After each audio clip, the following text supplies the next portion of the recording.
All right, hey everybody, welcome back. I hope you're all doing well. Thanks for tuning in. Thanks for hanging out as always. So today I wanted to talk about my mid-range list for Vynnset.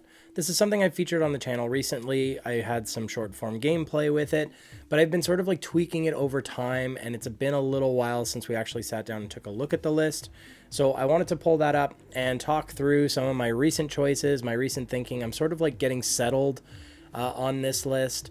And I've kind of simplified it more recently. So nothing too surprising in terms of like the standard loadout. I want to be running Tunic as much as possible, but now that as I'm saying that, I'm laughing because we have so much aggro. We have so many aggro heroes in the meta right now.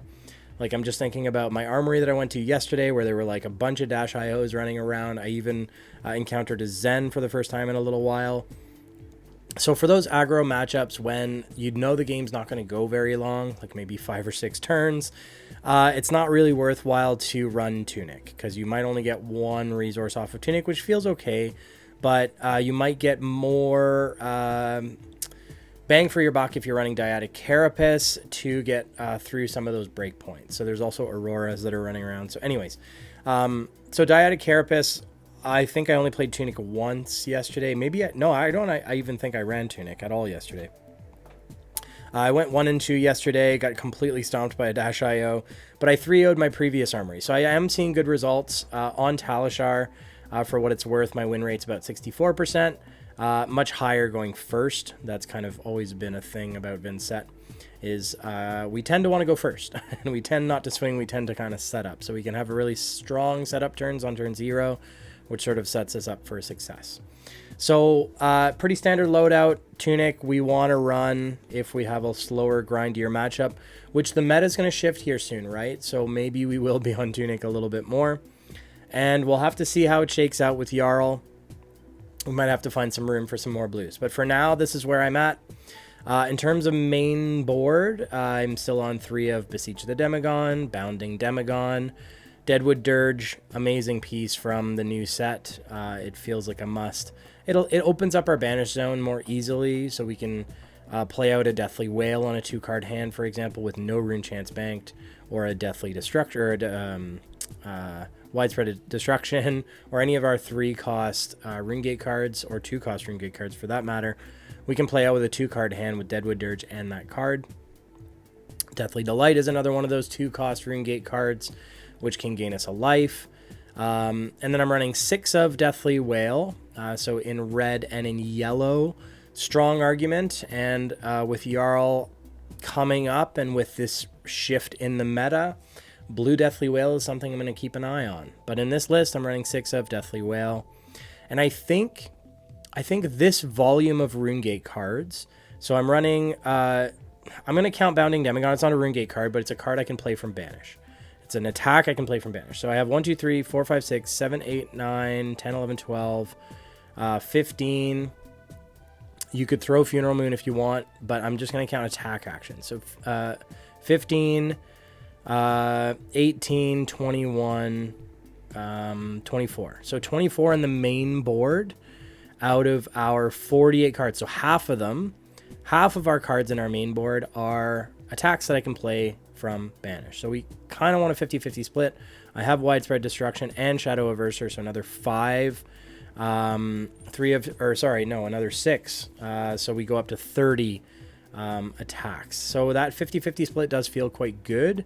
And if anything, we're often blocking with some of these attack action cards, but I do think that split does feel good. So I'm probably going to try and maintain that balance moving forward. It kind of seems like where Vynnset wants to be. Because if you draw too many attack action cards, then you're just throwing most of them away to block. And that's not where we get our value in this deck. We're not getting value by blocking for 3. We're getting value by getting 8 value, like a red Deathly Whale. If we're able to make those 2 chance, we're getting 8 value on, a 2-card hand, which feels pretty good. Sometimes even a 1-card hand if we were able to set up Rune Chance. So that's where we're going to get our value. What else? Eloquent Eulogy. I mean, it's a no-brainer. There's not that much that's going to surprise you about the main board. Funeral Moon, we're still on Funeral Moon. It's quite versatile piece. Interacts nicely with the Eloquence token from Eloquent Eulogy that we can make often. Can make us an extra rune chant in a pinch. Can block for 3 at worst case.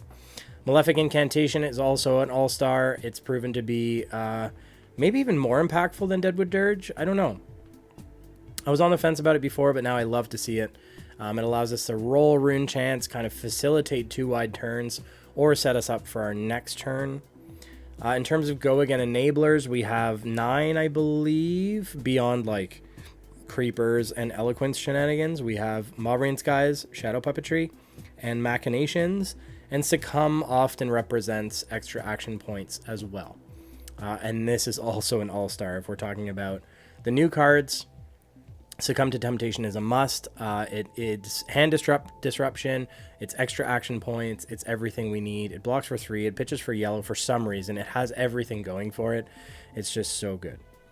So that's our Go Again package. Phantom Wraith is just a 2 for 6, so we want a certain volume, as mentioned, of attacks that we can play from Banish. This one with a 2 cost is quite good. So a lot of lists were playing with Phantom Banshee, a 3 cost 7, because it pairs really nicely with Deadwood Dirge. It can be a 2 card 10, which can feel very, very good. However, it is what it is. And what I mean by that is like, it's a little too specific. It's a little too situational. Phantom Banshee, I mean. So I cut the Phantom Banshees and I'm back on Wraith because the 2 cost just pairs more nicely with like Shadow Puppetry Whale or Beseech Whale or a Shadow card Whale. Allows us to close the chain and make 2 chants, which opens up our banish more easily for something like Phantom Wraith. The reality is that a 3 cost Runegate card can just get stuck. And if we're just relying on those like unicorn hands where we have Deadwood Dirge, Phantom Banshee, we're not going to be like winning a lot over the long term. We want to try and balance high ceiling, high damage output, and high value out of our cards with consistency, which is, I think, where the struggle with this deck is. So trying to balance those 2 things and trying to play in a way that we're ensuring that consistency, which also rewards reps and rewards knowing the deck really well. So definitely not an easy deck to pilot, but so much fun. I'm obsessed with it. I've been obsessed with it for a very long time now, and I still enjoy playing this deck. Not stopping anytime soon. So Succumb to Temptation, no-brainer edition, so good. Machinations of Dominion, another new card here, which represents another Go Again enabler, which blocks for 3. So better, in my opinion, than like a Blue Mauvrian Skies, for example. The overpowers, I don't really care about that word. Sometimes it can matter, but often it's more just about the Go Again, which this is online regardless, as long as you've pitched to Vynnset's ability.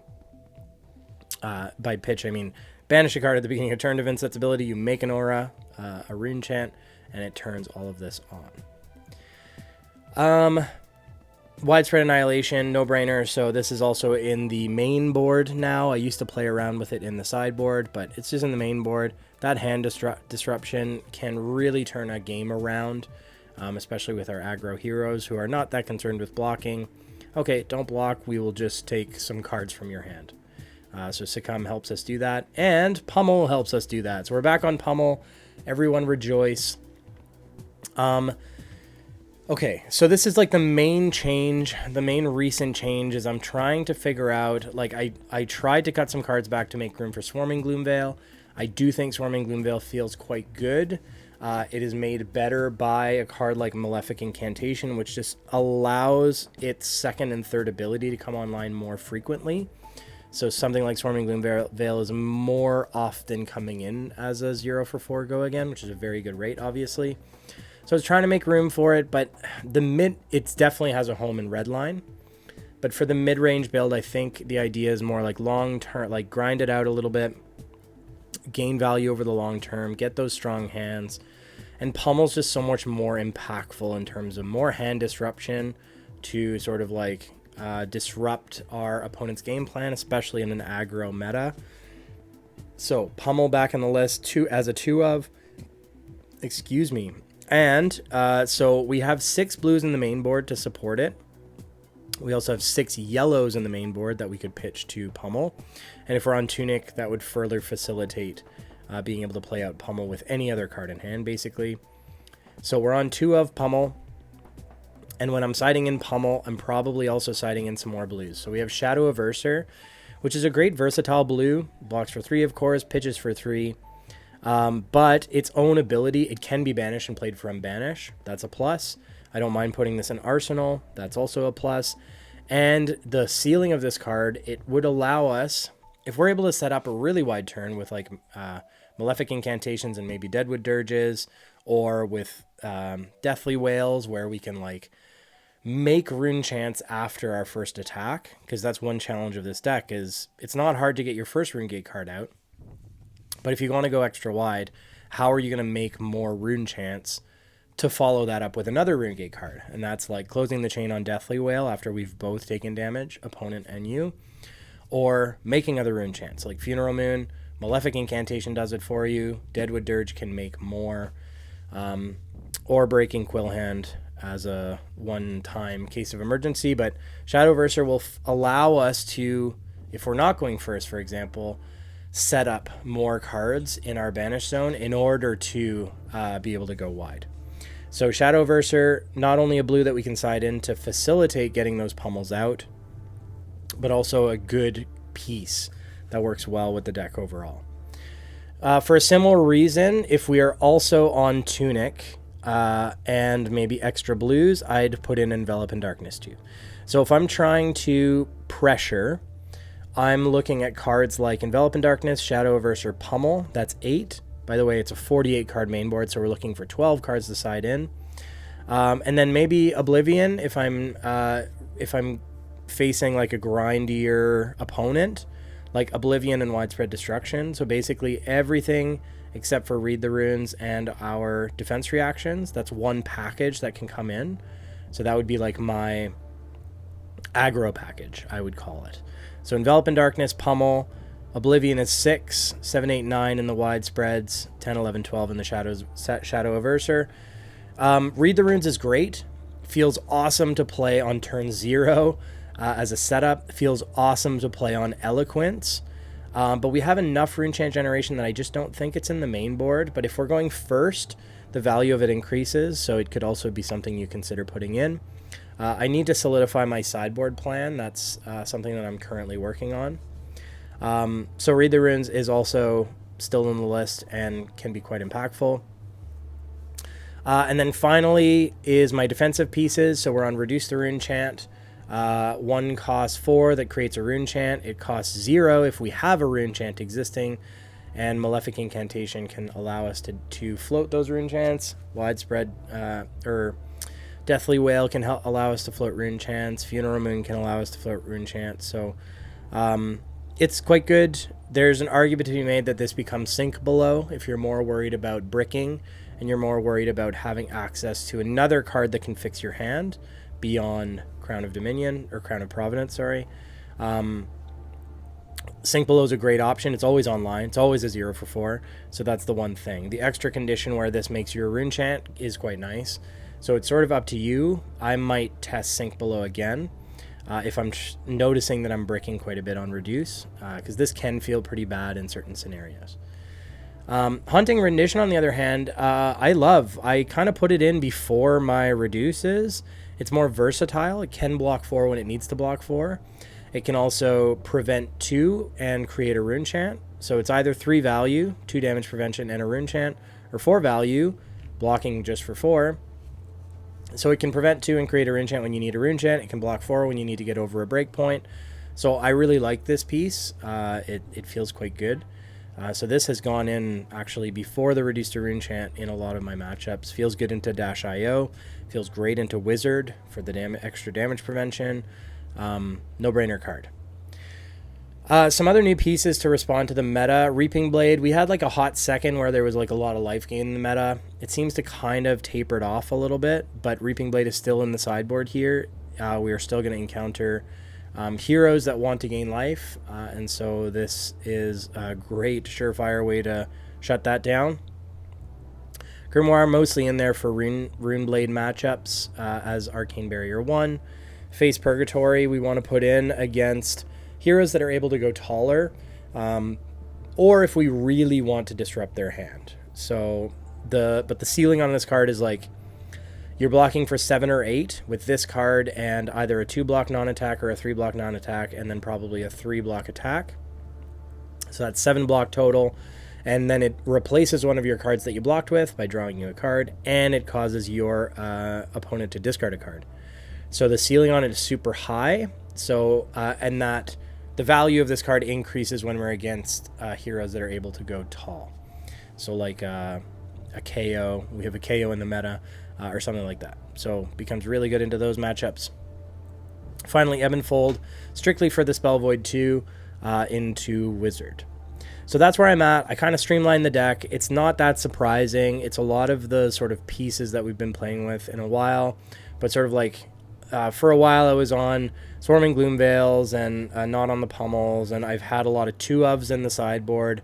So I decided to just like simplify. Let's go with the tried and true consistency pieces and try and build the most sort of like consistent mid-range list that we can. And so let's see how it performs. I wanted to jump on Talishar while we're together here today and see what we can pair into, see how the matchups go to. I do have some matchups listed here, but these sideboard plans are not up to date to my most recent list. Also, thanks so much for the support of late. We're approaching the upper 700s. I recently posted our 1,000 subscriber giveaway video. So if you're interested in getting in on a giveaway of one of my new dice, you're not going to be able to see, but I have some new Runeblade themed dice here. Zen State themed dice. There's the logo that you can get in on winning. So these are not really available to the public yet, but I'm going to be giving away a number of them on the channel. So get in on the 1,000 subscriber giveaway before we get to 1,000. We're still a ways there, so you have some time. But go check out and comment on that video. Consider subscribing to the channel. It really helps keep me going. But yeah, so thanks so much for the support, everybody. I'm also going to get a friend here soon to teach me how to play Florian. So I put out my first like go attempt at Florian. Hopefully you guys enjoyed that as well. I'm just gonna make sure I'm set to public. Yeah, nobody wants to play a Vynnset apparently. So I'm gonna coerce my friend into teaching me how to play Florian. We're probably gonna film a video together because I do want to get better on that deck. I think it's a lot of fun. I think it's really interesting. So keep an eye out for that as well. Ooh. We haven't played a Dory in a while. That's going to be interesting. I don't think it's a face purg. Is it a face purg? Let's try it. I'm kind of tempted. I think the matchup... Oh, this is my friend. This is local. I wonder if he realizes. That's hilarious. I love that. Hello. So we're going to try Face Purgatory. This is Auric. Great guy, local to me. He has been on Dory for a while. And so I think he's on Hatchets recently. So I kind of have some insider information about this. I promise this was not planned. I'm going to go Blues with Pummel. I'm going to go Haunting Rendition. Let's try Oblivion. Why not? Let's go Widespread Destruction. I don't want to keep him waiting for too long. Do I like that? Do I want to go Envelop? Probably not. I like that. We're going to go with that and see how it goes. So turn 0, I get to sit on a Pummel, which I love. I'm going to banish this Eloquent Eulogy, I believe, and just hold on to the Bounding. So we're just going to pass, add the Pummel to Arsenal, and move on. I don't love drawing into Oblivion that early, so we might actually pitch it to Pummel. We're not going to be able to... we're going to have trouble creating a second Rune Chant. So our attack... Oof, this is awkward. Nourishing Emptiness. I don't know what they can react. We'll What we could do is face Purg here, but I don't think that's worthwhile. Because we'll just lose it. But we can give them Bounding. We can give them Bloodied Oval. And maybe it feels bad blocking with face Purg, but I don't want them to gain +1 intellect. That feels pretty bad. So I might just give them the face Purg as a 2 block. I kind of regret already not running. So they are on Dawnblade. I was wrong. I regret not running Carapace, maybe. I'm pretty sure this is Auric. If so, hey, thanks for the game, man. This is going to be fun. Widespread Ruin. So we are going to sneakily pummel him. I almost feel like I shouldn't be talking too loud because he might be listening, but of course I'm recording this in my basement and he's not here. So I don't know why I'm worried. I think we're going to sit on the Machinations. I think all we're going to do is present Widespread and pummel it, which will make for some awkwardness. They did set up Agility on their first turn, so they probably want to keep a lot of cards in hand. We'll see. So blocking with a Puncture. Interesting. I guess they don't have use for it. Costs 1, so maybe their resources aren't lining up for it to be useful. Probably not going to be too happy to see the pummel. So we're going to take 7 here, I have to assume. And they'll have to discard a card. Sorry, buddy. Discarding Twinning Blade. Yeesh. And then we'll sit on this Machinations. We'll draw into another one. We're seeing all of our blues, which is super awkward. We do have an Eloquent Eulogy banked. So I'm a bit scared. My original thinking is like I'm a bit scared to banish one of the widespreads because I'm afraid it's going to get stuck. So I wonder if we banish the Machinations and then just go like Machinations, Eloquent Eulogy, Flail. Like the other Machinations, I mean. So then do I just like... I feel like in Dory, you're either full blocking or not blocking at all. But in this case where we have like an awkward hand, I kind of just want to give them both of these Widespread Annihilations. But they're going... I have to assume that they're going to attack react this and push it over the top. But I want to keep this Malefic Incantation. Or do we just banish it? If I go 9, is that enough? Probably not. It never seems to be enough with Dory. Let's try. Because the Malefic's nice, but of course it's singing. So they'll push this over no matter what. So it's going to hit for 1, and then they'll be able to follow it up with another Dawnblade, which is very annoying. Yeah, would it have been better to just not block? I don't know.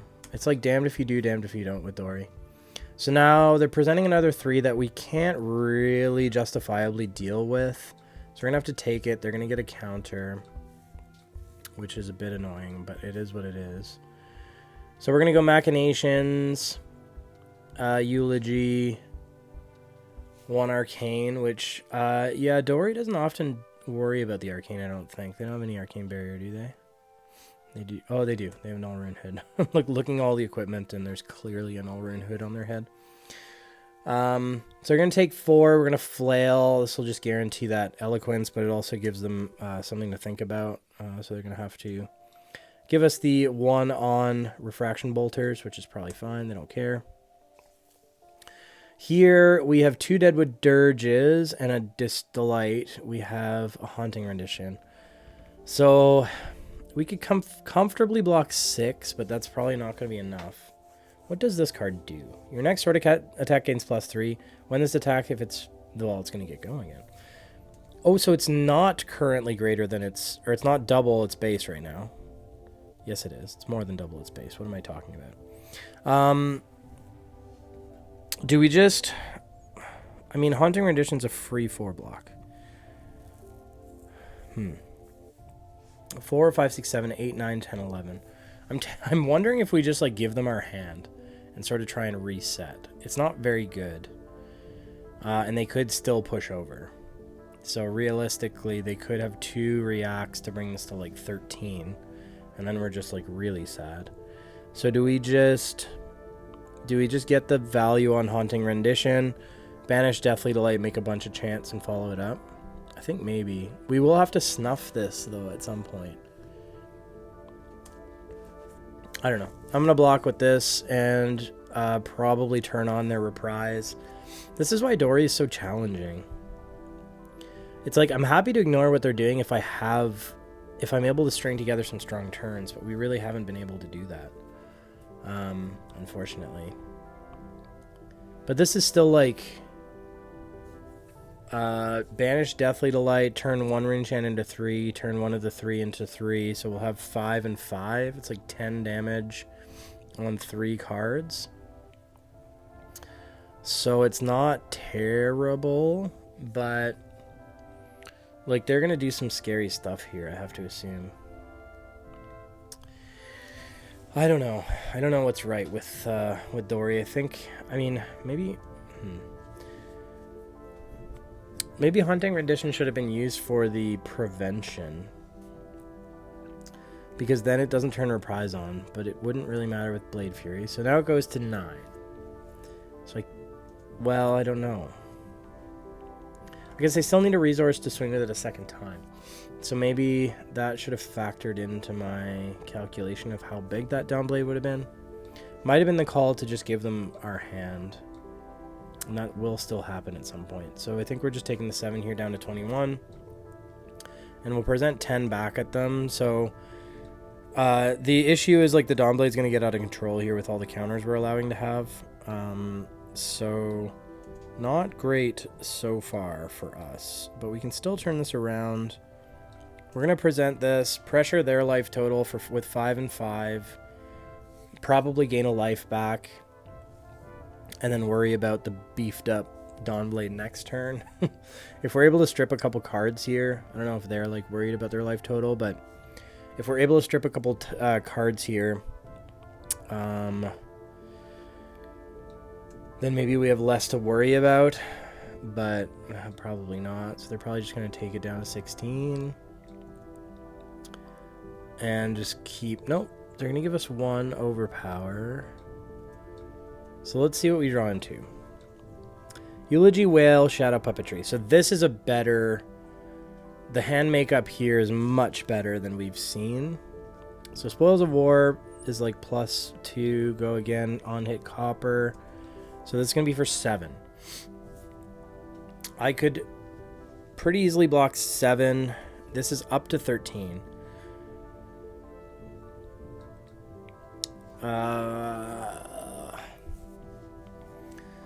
I don't want to give up creepers yet, but I kind of have to.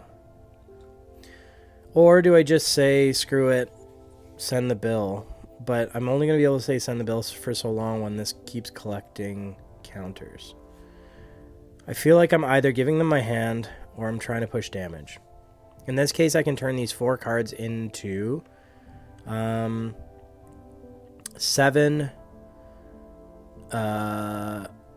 7, 7, 7 plus 4, 11. It's not great with a 4 card hand, but it's like all or nothing here. So I'm just gonna, this feels wrong. I'm getting greedy, but I'm gonna say send the bill. They're gonna get some copper. They're gonna do some stuff. They're gonna swing with it again. It's coming in for what? 5 at base. Does the spoils is just next. 5 at base, they can beef it up to 8. I would go to 7 or something, which sucks. No, I would go... I don't know. I could go to 7. If we block this, we block another counter. And, like, I can give 2 to get... Yeah, I think that's the play. I've convinced myself into it. It's probably still going to hit, though, but whatever. We're preserving some life. Trying to just eke out value. I was thinking, like, if I keep these 2 cards, I can swing with Eloquent Eulogy after the Whale, but that's only 4 more damage, whereas now this is 11. Oof, I would have gone to 4, so I'm kind of glad. I still take a bunch of damage here down to 10, which is not great for me. So we're kind of getting last-ditch effort to territory here.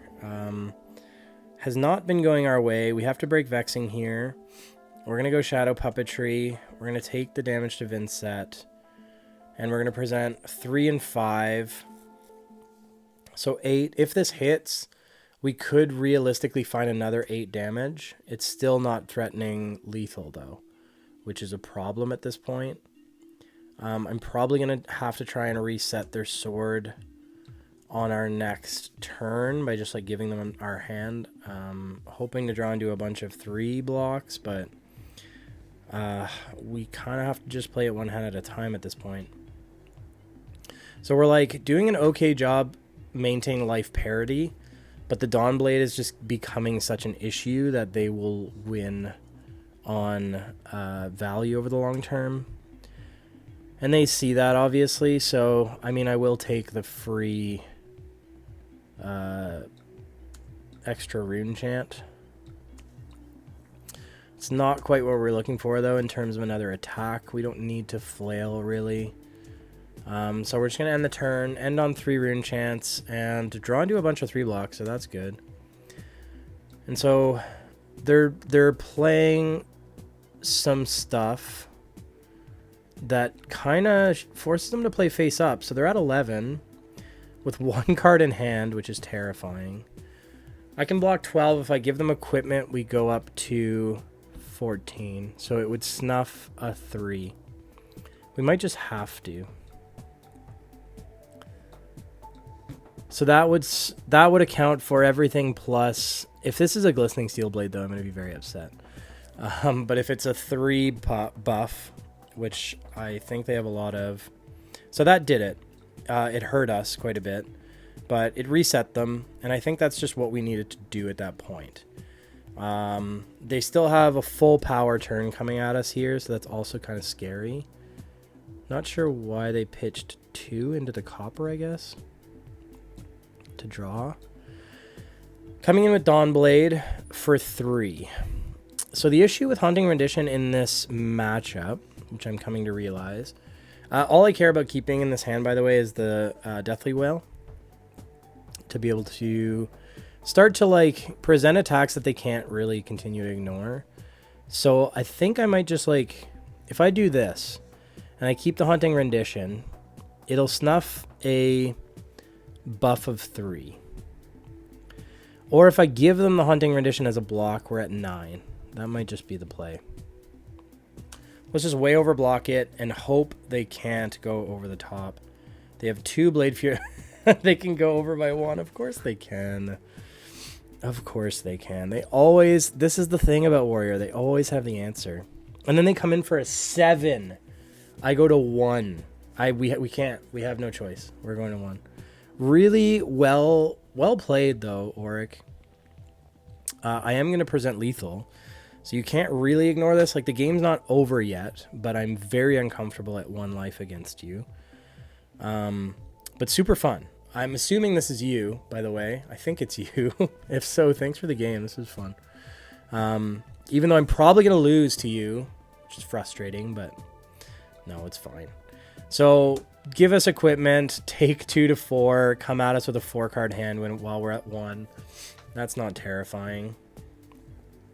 It's just 10. What's the worst you could do? There's no way you have a buff, right? You don't have a buff? Wait. Okay, I thought I was dead for sure. But I mean, now I'm probably dead, because now you have a 5-card hand. Let's see it. We're at 1 chant, though, so we only need to retain 1 card for Dominate. Well, what am I supposed to do about that? Die, I guess. Run through. Make it bigger. That's all you can do. Give it go again. Rough. Good game. Well played, sir. It was close. I haven't played Dory in a long time. I'm not going to make excuses. But it's a tough matchup. I'm not comfortable against Dory. If I had a stronger turn early game, we had a couple awkward hands, which... Oh, Zen. This is interesting. I saw a Zen yesterday, too. I wonder if Zen is making a resurgence. Feel the flow. I will feel the flow. Thank you very much. Let's do a bit of a mid-range thing with Haunting Rendition, a couple blues. Maybe we'll go Envelop this time. That's too many cards. We are going first, so maybe we go read the runes instead of these. Maybe I'll go 1 Pummel and 2 Shadow Verser. I don't know. Seems random, but that's what we're going to try. I also kept on Tunic, which is wrong. So we should have been on Carapace here, but I often forget to sideboard my equipment when we're on Talishar. I love to see Read the Runes on turn 0. This is a very strong turn 0. Banish the Bounding, make a Rune Chant. Play out Malefic Incantation. Play out Read the Runes. And Arsenal of Mauve Skies, it's hard to argue or hard to complain about that. We also draw into Widespread Annihilation, plus Temptation, plus Bounding. Dream. This is a dream. So this is how we want our deck to function. I'm just going to take this. If essentially anything, like, I don't want to block with the Beseeches, it's not enough value. So unless they present like a scary on hit, I'm just going to be taking some damage here. I don't care. Take 3. Send the bill. We're racing this Zen. Oh, I won't block your 0. That's fine. Tiger, so if it was the last attack this combat chain gains +2, create X Crouching Tigers. The Crouching Tigers are going to gain, or the first one will gain 1 from Tiger Stripe Shuko. I don't know that I care about that. I think we're just going to accept it. It gives them another 1 damage. No, we'll swing the Tiger, right? Did that not have a go again? I don't know. Okay. I was sort of expecting them to swing the Tiger. So we're going to go Widespread Annihilation. We're going to Beseech. Taking 1 of the damages from Vynnset. We don't need to take both, of course. Targeting the Widespread Annihilation. Beseech. No, this time we do not need to take the damage. We're going to once again target the Annihilation to make it a 12 attack. I'm going to keep the Mauve Skies as a little funny surprise for them, because we're going to present this 5 and 12. So this is 17 damage. Make a Rune Chant on the back end. We're going to respond regardless of what they do with a Succumb to Temptation, which if they don't block the 12, which means, give me your hand plus probably equipment if you have less than 3 blocks. They're just saying send the bill. So we're going to look at your hand, actually. So take 12. Let me see your hand. This is where it gets like they have only blues. I think Sacred Art is the scariest one, I believe. So we're going to take the Sacred Art. We restored our action point from Succumb. Now we're going to go Mauve Skies to encourage them to block a very awkward breakpoint of 4. So Mauve Skies. And we broke the chain on Annihilation. I should have mentioned that. Breaking the chain on Annihilation causes them to banish a card. So they're going to banish. They're going to lose 2 cards from their hand, thanks to Succumb and Annihilation. And now they're going to have to contend with a 4 attack. I have to assume... I can't assume nothing on Talishar. They're going to say send the bill and let us make 3 Rune Chants, which is absolutely wrong. But that's okay. We will happily pass with 3 Rune Chants floating. They have 2 blues and a Levels of Enlightenment. So they're going to do some stuff, pass over, make a Chi, pitch to Zen. They're doing things very quickly. They're clearly very familiar with this deck. So still, like, you can make a turn out of nothing here with Zen, but still, we are in a good spot. All we have to banish, though, is an Eloquent Eulogy, and then we have a bunch of 2 blocks. So I'm not particularly interested in giving up cards. We could Crown. I could break a Needle. Do I care to break a Needle? Not really. Our only 3 block is Eloquent Eulogy, and we're not giving it up. So they're going to be able to keep their needles. They're probably going to swing with another needle. That's fine. Send the bill. The only thing I'm considering blocking is the Mauling Key, since it would be a 6 if I don't block it. Like, it represents 6 attack. But my Bloodied Oval is not online, unfortunately, so I'd have to give, like, Crown. Do I want to just go to 14? We're not really presenting anything too scary next turn, which is the problem. So I wonder if the Malefic is absolutely necessary. The Shadow Puppetry is not really that necessary either, but let's go Incantation. Crown. Do I give up Tunic? I'm gonna give up Tunic. Do we want to sync? I think I like the rest of the cards. I'll show you the line I have in mind. I don't know if that was worth just like, I don't know. We're preserving life total. We kind of have to. So this is my thought. So I'm going to Shadow Puppetry. I don't really think we need to pay. They're going to take damage probably from the rune chants. They don't even have any AB actually, so that's a problem for them. We're going to go Eloquent Eulogy for 4 and 5. So they're going to take 4, go down to 14. Then consider going down to 9. If this hits at all, we have to look at the top of our deck. The reason I kept the Dirge behind, so I can turn this rune chant into 3 rune chants. So depending on what we see on top, well, we're not going to see anything on top, but if they let this hit, we would see something off top, and it would have allowed us to kind of follow it up. In this case, if I present Flail, they're just going to give us a piece of their equipment, which I don't really care to give them value for. And also, we get to keep another rune chant. So I'm good with that. I'm going to banish the Dirge. It's as good on our next turn as it is this turn, so that's fine. If this hits, it gives +1. So similarly, this is a good one to block. I don't have great. With Bloodied Oval offline, I don't really have a great way to block this. We're at 1 chant. We'll be at 2. We can easily be at 4, so we can get this Annihilation out. So I think I'm just going to give them 4. We're going to do a bit of blocking and keep the pressure on their side. Okay, Zen with a Chi. Finding something that I'm not that scared of, I don't think. Ooh, Chase the Tail's quite good. Represents like 7 damage. That one we're just going to take. It happens no matter what. It's not an on hit, so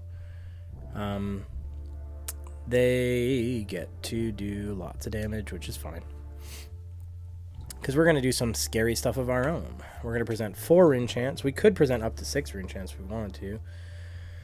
So we'll go to... actually, what am I doing? Rewind. Sorry. I'm like not thinking, but I should be blocking some more. Because I could just... I don't really need this Urser. Don't really need this Urser. So I think I'm going to just get some value from it and value off a Bloodied Oval just to maintain some life. Stay a little bit higher. Tiger Swipe. Do we just give them Machinations? We're not going to do much, excuse me, with the Go again, and the Overpower is not really relevant here, so I think we just use it for 3 value. Does it matter that they make chants, or make Tigers here? They're each going to represent what, 1? That's fine. Or the first one will represent 1, unless there's something I'm missing. No? They just end the turn.